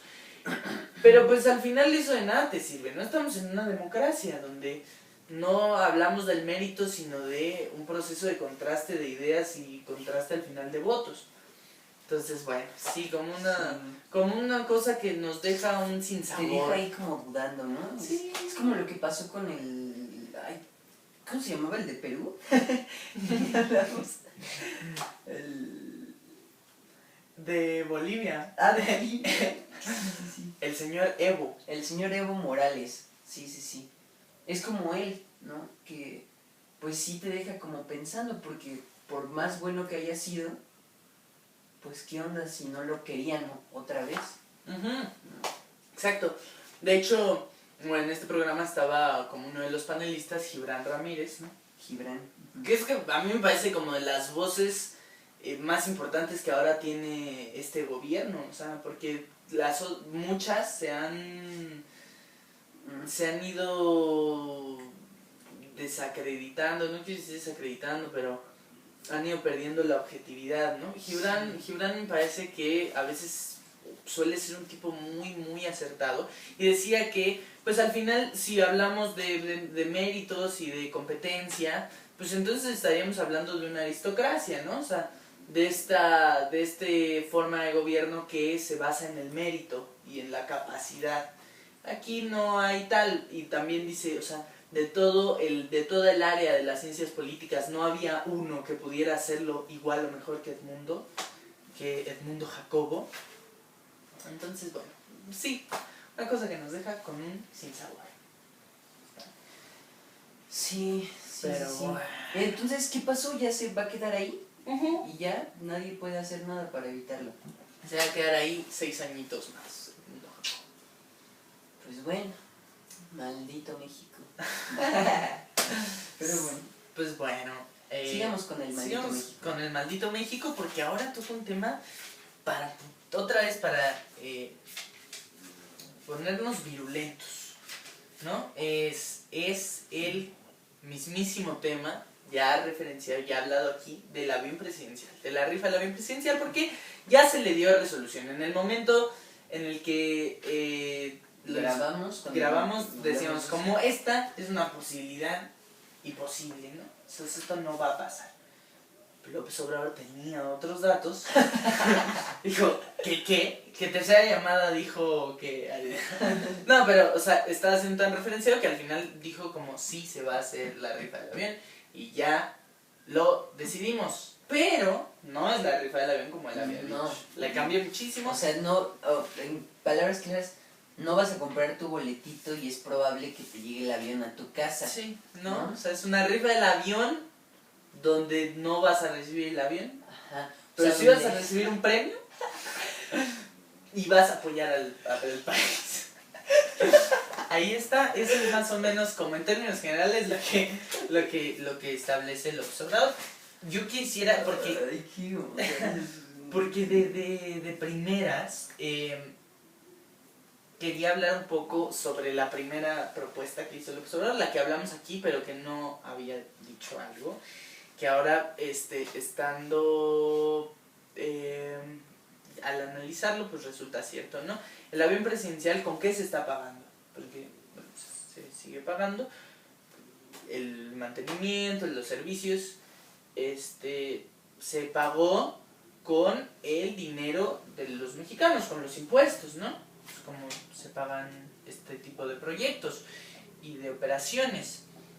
Al final iban a hacer, o sea, lo que pretendía López Obrador era hacer que con los impuestos de los mexicanos pagar 2 veces el avión. Porque, digo, esa es la propuesta inicial, ahora ya no. Pero, o sea, para una rifa al final quienes lo iban a terminar pagando eran los mexicanos con un impuesto voluntario, ¿no? O sea, con un boleto de la rifa. Y además hablábamos de que, porque muchos decían como está pensando fuera de la caja y además te está dando la opción, o sea, puedes venderlo y sacar un barote por 500 pesos, si lo vendes a un precio menor, ¿no? Pero ni el gobierno lo pudo vender y además López Obrador en una mañanera salió a decir que quien lo quisiera vender no lo iba a poder vender a un precio menor al precio de avalúo. Ajá, o sea que si lo... Ay, es que sí, o sea, sale y dice, entonces el que gane el avión presidencial, pues sí, lo va a tener, pero no lo va a poder vender a menos de su precio. Entonces, ¿cómo lo vendes? Claro. Si ellos no pudieron. No pudieron porque además... O sea, solo es pasarle el problema a algún estúpido mexicano que haya invertido 500 pesos en su boletito. Sí. Y es además, pues sí, es terrible porque no es un avión que te pueda funcionar comercialmente, o sea, no hay muchos compradores en el mundo, ¿no? Que lo quieran. Y además porque López Obrador había dicho que lo iba a vender porque era una oportunidad fortuita de hacer propaganda. O sea, este avión sí representa la corrupción en este país, ¿no? Lo compró Felipe Calderón, le metió dinero Peña Nieto, la administración de Peña Nieto le compró un hangar. Sí representaba la corrupción, pero él en la propaganda, pues que es entendible también, hizo parecer muy fácil la venta del avión, ¿no? Lo vamos a vender en 2018, dijo. Y no ha podido, entonces esto era como desviar un poco, solucionar ese problema, porque ese es como un poco el modus operandi, siento yo como hacer como que solucionamos el problema, pero no lo estamos solucionando realmente. Cosa parecida, eso también es podríamos hacer otro podcast, pero cosa parecida sucede con el aeropuerto. O sea, con el aeropuerto. Texcoco representaba la corrupción, representaba lo más corrupto de lo más corrupto. Había como mucha triquiñuela, igual política detrás, mucho fraude, y entonces pones la opción de Santa Lucía funcionando en paralelo con el aeropuerto de Toluca y el de Benito Juárez de la Ciudad de México, ¿no? Cuando al final estás ahí afectando la movilidad, tampoco resulta la mejor solución para esa problemática. Sí, son como, es que al principio suenan como grandes ideas, ¿no? Pero que vas más allá y hay muchas cosas que no cuadran, ¿no? Que dices, ¿cómo las vas a solucionar? Y el gobierno de Andrés Manuel no te dice nada, ¿no? No te dice cómo lo vas a solucionar, como le preguntan, ¿y qué va a pasar si no se ven todos los boletitos de la rifa? Dijo que no lo tenían. No, eso no está planeado. Eso no está previsto, no lo tienen previsto, ¿no? Yo también quiero referenciar aquí a un periodista uruguayo que es Raúl Sivechi, y habla del neoliberalismo, que generalmente se le conoce como una forma de gobierno que se basa en el mercado, fundamentalista del mercado. Lo estoy parafraseando, pueden leer ese artículo muy bueno que se llama Vueltas del neoliberalismo, y dice que hay muchos gobiernos post-neoliberales o progresistas, estatistas o progresistas que hablan, y se habla de que cuando entra un gobierno así, se cree que se entra a un periodo post-neoliberal. Pero es un dominio hegemónico, ¿no? Bueno, y también dice que realmente el neoliberalismo es una forma de gobierno, es el capitalismo en la era en la que la acumulación por despojo se ha vuelto hegemónica, ¿no? Es decir, despojo, quitarle dinero a la ciudadanía. Y al final que todos estos programas sociales, algo que es muy de este gobierno, programas sociales y económicos, al final terminan beneficiando al mercado. Entonces esto de que López Obrador combate al neoliberalismo y está en contra de las costumbres neoliberales, pues es más bien propaganda, y habría que decirlo así, porque también se entiende que es muy difícil combatir una forma de gobierno que se ha vuelto hegemónica, ¿no? Podemos hablar de nuevas corrientes, pero ahí tienes los ejercicios socialistas, como pues la URSS, por ejemplo, cayó, ¿no? Es muy difícil competir. Lo decía, ya que hueva, ¿no? Siempre ando hablando aquí de Pepe Mujica, pero vi una entrevista donde dice que hay que hacer que la tarea del gobernante es hacer funcionar el capitalismo a su beneficio, ¿no? Intentar mejorar la situación y las circunstancias de un país. Entonces, pero esto de que combate el neoliberalismo es pura propaganda, y también demagogia un poco, porque hablemos también de cuál es, o sea, al final está diciendo que con lo acumulado de la rifa van a pagar por servicios médicos para atender a la gente pobre, ¿no? Y se entregan 100 premios de 20 millones, es decir, 2.000 millones en total. Pero cuando uno ve el instituto, de hecho lo dijo López Obrador, que el instituto, para devolverle al pueblo lo robado, tiene un fondo de es decir, del doble, de 4.000 millones de pesos, con los que va a pagar los premios de la rifa.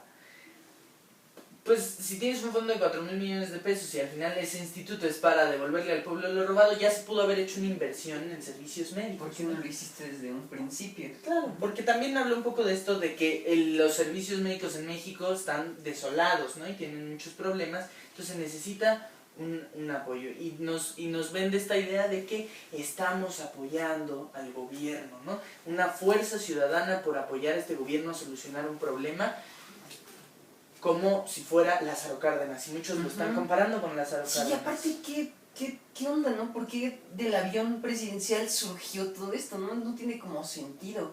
Sí. O sea, ya dijo, a ver, avión, tenemos que venderlo. Rifa. No se puede.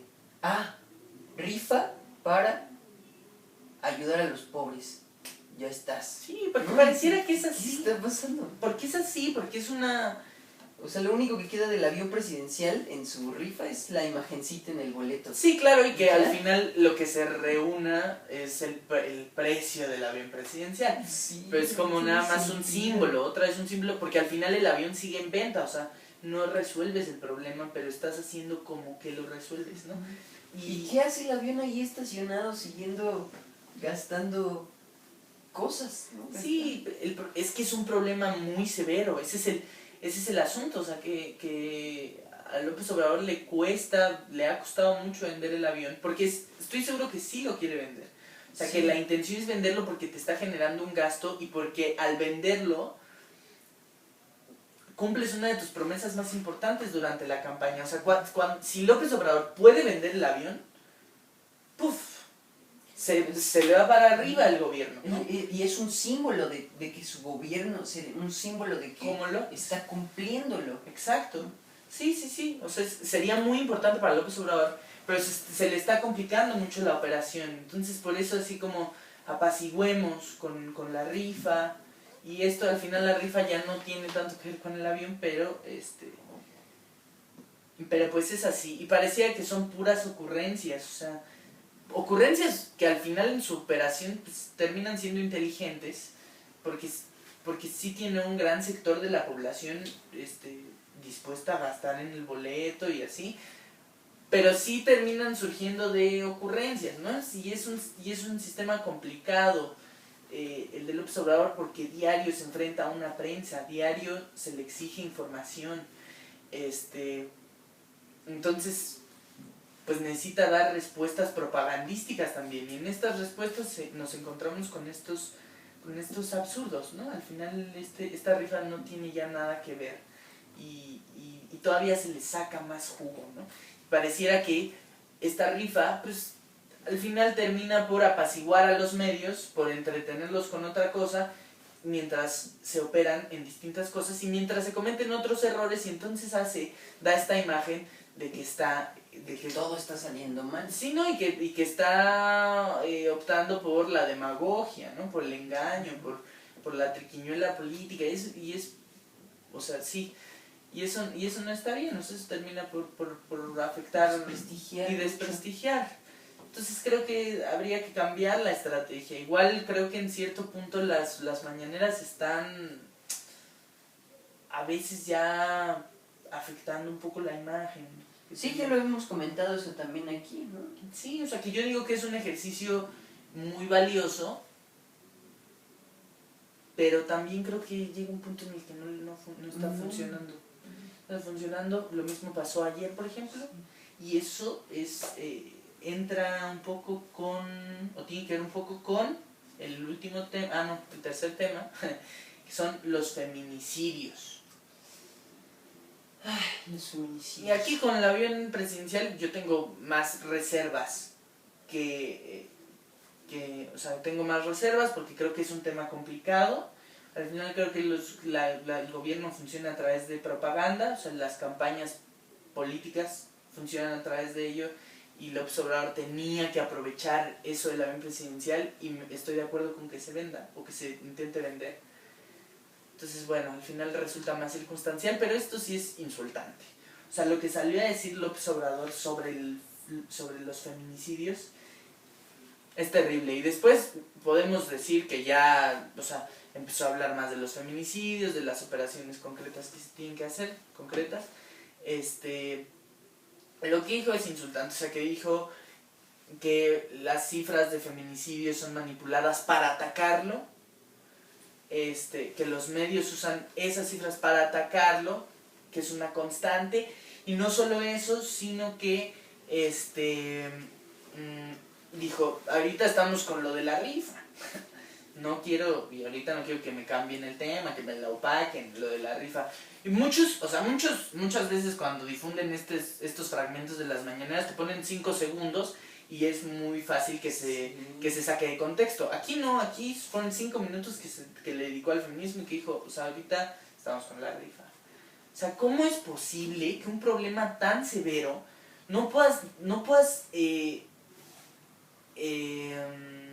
hacer un compromiso con la ciudadanía? O sea, yo no me imagino una persona a la que le mataron a una hija, a una hermana, a una madre, a una tía, a una mujer cercana.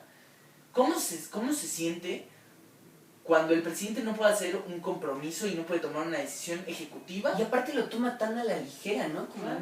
no. Lo hemos hablado aquí, o sea, las características de crueldad que tiene que tener un feminicidio para que sea considerado feminicidio. O sea, todos los factores o las características que tiene que cumplir, y enterarte que hay 10 feminicidios al día en México.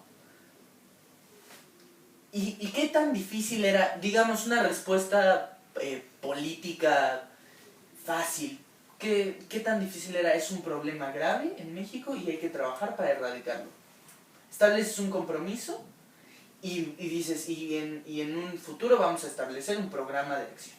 Ya, ese es y te sales por la tangente, aunque al final no tengas la intención de hacerlo, pero te sales por la tangente, esa es una respuesta válida. ¿Cómo demeritas o cómo pretendes atacar a los medios? Que bueno, a veces sí los medios se están ensimismados en atacar a López Obrador.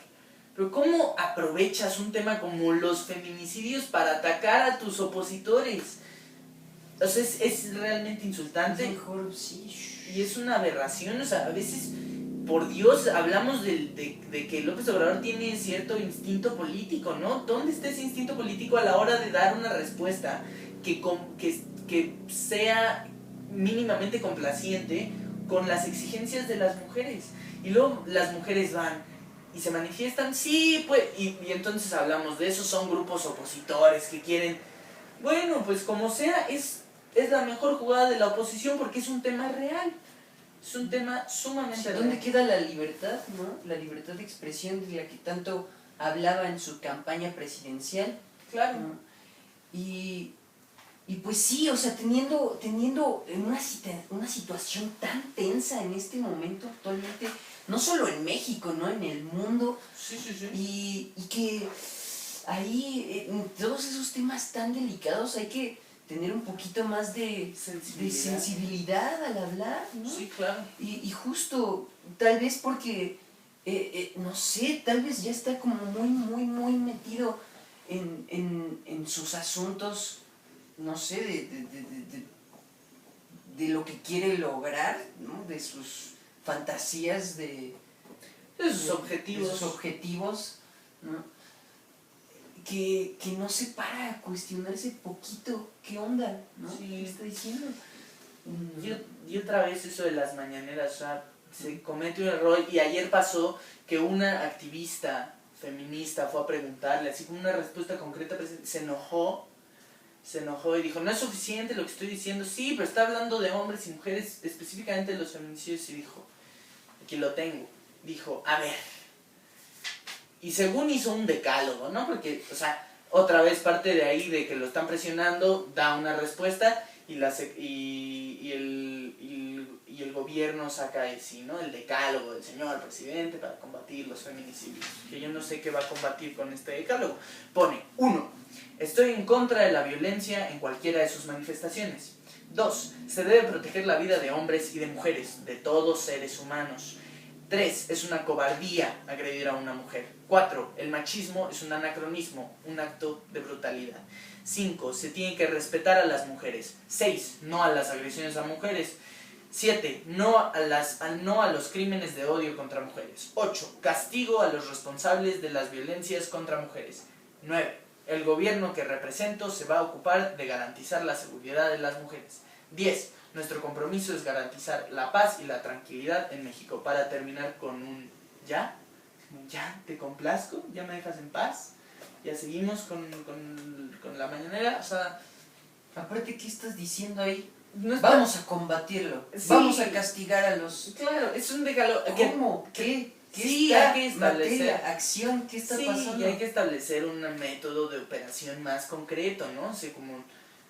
Que bueno, se está trabajando en ello, pero el presidente se encarga de comunicarlo. O sea, de nada sirve que tú hagas tu decálogo si no pones sobre la mesa, ok, aquí está las penalizaciones que van a tener y los ejemplos. O sea, ya este hombre recibió tal pena y así va a ser para todo aquel que cometa un feminicidio o un acto de odio contra una mujer. Son decisiones ejecutivas, porque por ejemplo, ¿qué tanto le ha costado mucho? O sea, en algunos temas toma decisiones ejecutivas de manera tajante, como lo es la rifa del avión, como, bueno, es debatible, ¿no? Pero como el Tren Maya, que se alega que al final no se le preguntó a las autoridades indígenas, sino a las autoridades administrativas, ¿no? O territorio, o sea, como... Sí, no se le preguntó realmente a las personas que van a vivir en ese contexto de la construcción del Tren Maya. Sí, es discutible. A lo que voy es que en algunos temas o operaciones gubernamentales toma decisiones ejecutivas y en otras no es ejecutivo al establecer posturas. Por ejemplo, pasó con el tema del aborto, ¿no? Dijo, hay que discutirlo. ¿Hay que discutir qué? Es establecer una postura, porque eso define al final tu gobierno, tu administración, por qué camino va, ¿no? Lo mismo aquí con el feminicidio, hay que establecer una postura, que aquí ya lo establece, pero enojándose, o sea, cuando lo aprisionan, ¿no? O sea, ¿por qué tan difícil era decir esto? Y decir, y en un futuro y estamos trabajando en un plan de operación para combatir este problema. Deja mucho en duda qué tan centrado verdaderamente está el presidente, ¿no? Qué tan...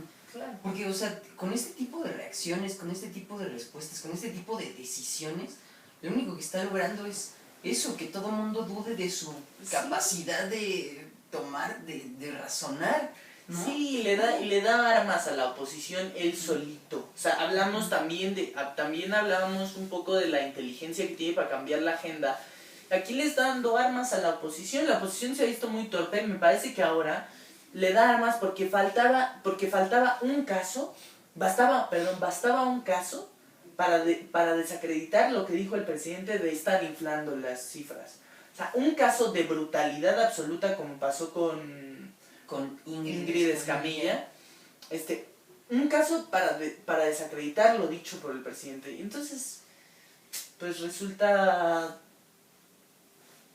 un tanto decepcionante que el presidente vaya y diga algo así. Y bueno, yo creo que no tenemos por qué aquí hablar del caso de Ingrid Escamilla. Sí, no. Yo creo que no valdría la pena hacerlo. Pero sí que tenemos que sensibilizarnos con este tipo de temas. Sensibilizarnos. Y pues ya, o sea, así como su caso hay miles, claro, en todo México, que esto haya sucedido en la Ciudad de México, ¿no? En una colonia que pareciera no estar tan mal, ¿no? En una delegación medianamente, pues con menos cifras de violencia, pues es lo que saltó, ¿no? Pero así como sucedió ahí, sucede en el norte del país, en todos los lugares. El Estado de México. 10 veces al día. 10 veces al día. Sí, qué terrible situación. Y bueno, ya por último, otra vez hablando de nuestro señor presidente, hablemos de la venta de las embajadas, que es rápido esto, salió a decir que estaba la Secretaría de Hacienda analizando esta posibilidad de vender, o su intención de vender las embajadas. Que otra vez resulta como una ocurrencia más. Es que, porque cuando uno se pone a analizarlo, es un despropósito. Cuando uno lee al respecto, es un despropósito vender las embajadas, ¿no? ¿Por qué? Porque, bueno, primero las embajadas son fundamentales para establecer acuerdos, por ejemplo, o para mediar situaciones de comercio, de política y economía con otros países, con los países en los que estas embajadas residen, y entonces son fundamentales para las relaciones internacionales del país. Y México tiene pocas embajadas. O sea, México tiene la mitad de embajadas que tiene Brasil, por ejemplo, o que tienen otros países en la ONU. Y además estas embajadas te dan muchas facilidades. Por ejemplo, que no tienes que... no le pagas impuestos al país en el que resides. Es decir, por ejemplo, la embajada de México en Estados Unidos no le paga impuestos a Estados Unidos, perdón. Y además, como son edificios que son propiedad del Estado mexicano, no pagan ninguna especie de renta o estancia, ¿no? Si tú vendes una embajada con el propósito de ahorrar, te va a salir contraproducente, porque vas a tener que sustituir esas embajadas por otras edificaciones o por otros inmuebles rentándolos. Entonces al final te va a generar más gasto, ¿no? Pero no sé si sea un poco la intención o la iniciativa por esta idea de cómo un país como México se va a permitir tener inmuebles de las características de una embajada, ¿no? Al final te resulta contraproducente y te genera un gasto, ¿no? Cuando lo que creo que hay que hacer es usar me lo decía mi papá y creo que tiene mucha razón, o sea, usar de mejor manera los recursos que tienes disponibles, ¿no? Es decir, al final sí es un gobierno capitalista neoliberal en el que tienes que favorecer al sector financiero y económico. Entonces tienes que enfocarte en usar esos recursos disponibles en cosas que puedan mejorar la circunstancia de vida de los mexicanos, de muchos mexicanos. Y al vender las embajadas te estás, otra vez, por una situación propagandística, te estás afectando tus recursos que tienes disponibles, no te estás generando un gasto. Entonces traes como ocurrencias y este sistema de comunicación, insistir que le está fallando rotundamente al gobierno. Y bueno, ni tan rotundamente porque tiene 70% de aprobación, pero si sigue fallando, probablemente las cifras disminuyen. Ya no es el 80, que digamos que es una declive natural, pero tiene que mantenerlo lo más alto posible, ¿no? Y para eso necesita mejorar el sistema de comunicación. Y bueno, y algunas cosas, son 6 años, tampoco puede ser mucho, pero sí enfocarse en, bueno, vamos a mantener el proyecto de nación, ¿no? Al final, si tú encuentras un proyecto beneficioso, pues hay que darle continuidad, y este es un gobierno democrático al que irremediablemente en 6 años va a cambiar el representante, ¿no? El representante ejecutivo y los legisladores, y entran nuevas generaciones. Hay que darle continuidad al proyecto, y para eso necesitas credibilidad, y para eso necesitas un sector de comunicación, un sector político de comunicación mucho más perfeccionado. Indudablemente no va a ser la cuarta transformación. No, pero una disculpa a todos los pero un gobierno sí puede sentar las bases para una transformación, ¿sí? ¿No? Pero al final una cuarta transformación la estás equiparando con la independencia, la guerra de reforma y la revolución mexicana. O sea, son actos que son eventos que cambiaron radicalmente nuestra historia y nuestra vida pública, política, económica. Entonces no va a pasar radical. Pero bueno, o sea, de primeras, ¿no? Entonces, para sentar las bases de una transformación de ese tamaño, pues tienes que mejorar muchísimas cosas para empezar sensibilizándote con los problemas que dañan a tu población. Sí. Pero bueno, pues sí, ya saben, pasándonos del tiempo siempre. Vaya. Una locura, pero... Ahora sí nos pasamos de lanza. Pero bueno, No, pues ahora estaba viendo y esta es la constante en recomendaciones y noticias. 1 hora 50 minutos. Sí, por ahí. Bueno, pues está bien. Pues está bien. Esperemos les haya gustado. Muchas gracias por Para habernos los que visto. están en YouTube, gracias por habernos Visto, por habernos escuchado en Spotify, escuchado. donde ya también tenemos un Anchor. éxito importante. En Anchor, que ahora un amigo me dijo como, güey, ¿quién usa Anchor? Pues tienes razón.